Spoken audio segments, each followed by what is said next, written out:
Red book పరిపాలననే వాళ్ళు కొనసాగిస్తున్నారండి. ఆ red book పరిపాలనని కొనసాగిస్తూ ఏదైతే లోకేష్ గారు చెప్పారు, మీ మీద ఎన్ని కేసులుంటే అంత మంచి నామినేటెడ్ పదవి మీకు ఇస్తామని ఆయన ప్రచార ఆర్భాటాలతో ఆయన ఎన్నికల ప్రచారంలో ఆయన చెప్పడం జరిగింది. సో దానికి అనుగుణంగా ఈరోజు వాళ్ళ కార్యకర్తలు ఈరోజు ప్రజల మీద పడి చిత్రహింసలు పెడుతున్నారు. ఆడపిల్లలు, శాంతి భద్రతలు, మరి జనసేన అధికారంలోకి వస్తే లా అండ్ ఆర్డర్ ని ఎలా ఉండాలో చూపిస్తానని ప్రగల్భాలు పలికినటువంటి జనసేన నాయకులు పవన్ కళ్యాణ్ గారు ఈరోజు 33 మంది అత్యాచారానికి గురైతే ఒక్కళ్ళని కూడా ఇంతవరకు అరెస్ట్ చేయలేదు. ఒక్కరిని కూడా అడ్రస్ చేసి అటు చంద్రబాబు నాయుడు గారు కానీ ఇటు పవన్ కళ్యాణ్ గారు కానీ ఇంకా సిగ్గుచేటు బీజేపీ అధ్యక్షురాలు మహిళ పురంధరేశ్వర్ గారు కానీ ఎవ్వరు కూడా మహిళల్ని అడ్రస్ చేసి బయటకు వచ్చి ఒక స్టేట్మెంట్ ఇచ్చింది లేదు. హోంమంత్రి అనిత గారు ఒక మహిళ. సో ఈ రోజు ఒక్క నిందితుడిని కూడా పట్టుకొని లోపలేసినటువంటి పరిస్థితి లేదు. గీతల మీద గ్యాంగ్ రేపులు జరుగుతున్నాయండి వర్మ గారు. కూటమి వచ్చిన తర్వాత గీతల మీద కూడా గ్యాంగ్ రేపులు జరుగుతున్నాయి. మరి గీతలు పాపం ఎఫ్ఐఆర్ ఫైల్ చేయలేవు కదండి పాపం. ఇంత అరాచకమైనటువంటి పరిపాలనని 45 రోజుల్లో ప్రజలకి చూపిస్తున్నారు ఈ కూటమి. ఈ రోజు శాంతి భద్రతల మీద వైట్ పేపర్ రిలీజ్ చేయవలసినటువంటి చంద్రబాబు నాయుడు గారు సిగ్గుపడి దాన్ని పోస్ట్పోన్ చేసుకున్నారు.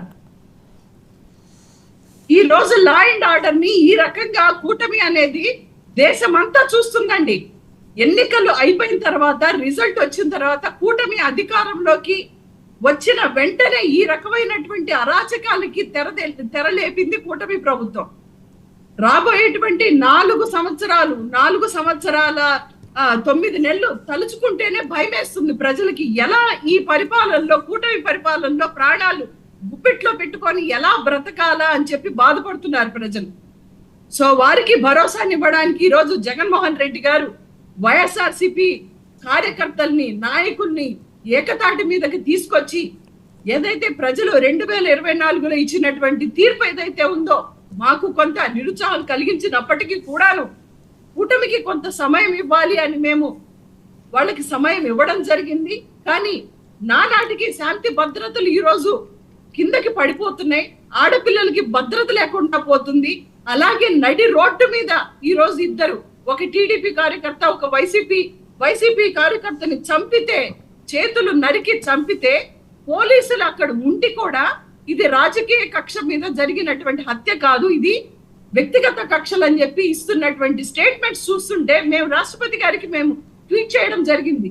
మేము ఖచ్చితంగా డిమాండ్ చేస్తున్నాం, రాష్ట్రంలో శాంతి భద్రతలు అనేవి పట్టు తప్పిపోయినాయి, చేయి దాటిపోయినాయి కాబట్టి రాష్ట్రపతి పాలన పెట్టాలని మేము కోరడం జరుగుతుంది ఖచ్చితంగా. ఎందుకంటే శాంతి భద్రతలు పూర్తిగా చేయి దాటిపోయినాయి. ఈ రోజు నడి రోడ్డు మీద మనుషుల్ని చంపుతున్నారు. మరి లా అండ్ ఆర్డర్ కాపాడుతానని చెప్పి హామీ ఇచ్చినటువంటి జనసేన నాయకులు ఆయన ప్రగల్భాలు పలకడం తప్పితే ఈ రోజు బయటకు వచ్చి ఒక స్టేట్మెంట్ ఇవ్వలేని సిగ్గులేని పరిపాలన చేస్తున్నారు ఈ రోజు. ఓకే సుజాత గారు 1 minute. అరుణ గారు,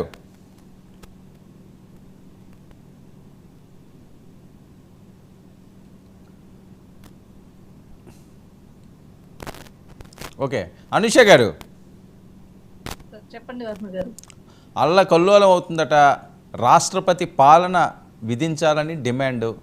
33 మంది అత్యాచారానికి గురయ్యారట. మీరేమీ కూడా చేయలేని పరిస్థితిలో ఉన్నది, ఇబ్బందికర దృశ్యాలు. ఆవిడ ఐలో నేను చెప్పలేకపోతున్నాను ఒక మహిళగా అని చెప్పి ఆవిడ భావోద్వేగం.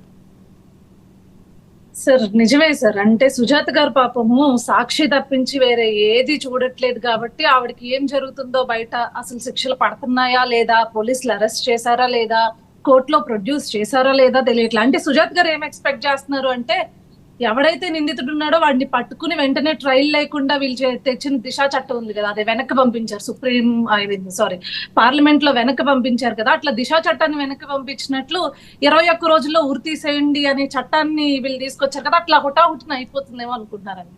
యాక్చువల్ గా లా అట్లా యాక్ట్ చేయదు. బేసిక్ గా దానికంటూ ఒక ప్రొసీజర్ ఉంటుంది. డెఫినెట్లీ అక్కడ ఎంక్వైరీ జరగాలి, జరిగిన తర్వాత ప్రాపర్ ప్రాసెస్ లో వెళ్ళాలి. ఎవడైతే నిందితుడు ఉన్నాడో వాడికి ఖచ్చితంగా కఠినమైన శిక్షలు వేస్తున్నాం. ఇంక ఇవి చెప్తున్నారు 33 అత్యాచారాలు తర్వాత హత్యలు అని చెప్పేసి ఇవి చెప్తున్నారు. ఎస్ అండి, గత 5 సంవత్సరాలుగా రాష్ట్రాన్ని రావణ కాష్టం చేసి హత్యా రాజకీయాలకి ప్రేరేపించి స్వయంగా సొంత ఎమ్మెల్సీ దళిత డ్రైవర్ అయిన అనంతబాబు దళిత డ్రైవర్ ని చంపేసి పార్సల్ చేస్తే మేమేం చేతులు కట్టుకుని అంటే జగన్మోహన్ రెడ్డి లాగా చేతులు కట్టుకుని కూర్చోలేదండి. ఇప్పుడు ఎవరైతే నడి రోడ్డు మీదకి వచ్చి హత్య చేశాడో వాడికి ఖచ్చితంగా కఠినమైన శిక్షలు వేస్తామని మా హోమ్ మినిస్టర్ గారు చెప్తున్నారు. ఎవడైనా సరే, ఇప్పుడు ఏదో పార్టీ అని చెప్తుంది, మేము కూడా చూపించామండి. మరి అతనే ఆ సోకాల్డ్ క్యాండిడేట్ ఎవరైతే నేను హత్య చేశారో వైఎస్ఆర్సీపీ పార్టీకి వినుకొండకు సంబంధించిన నాయకుడితో అత్యంత సన్నిహితంగా సెల్ఫీలు తీసుకున్నాడు, ఫోటోలు తీసుకున్నాడు, మేము కూడా తీసుకొచ్చాము. సో మీ ఇక్కడ పార్టీలు పక్కన పెట్టచ్చు, అతను ఏ రకంగా దాడి చేశాడు, ఎందుకు దాడి చేశాడో ఖచ్చితంగా వివరాలు తెలియాల్సి ఉంది. ఆల్రెడీ ప్రాథమిక విచారణ తర్వాత చెప్పింది ఏంటి అంటే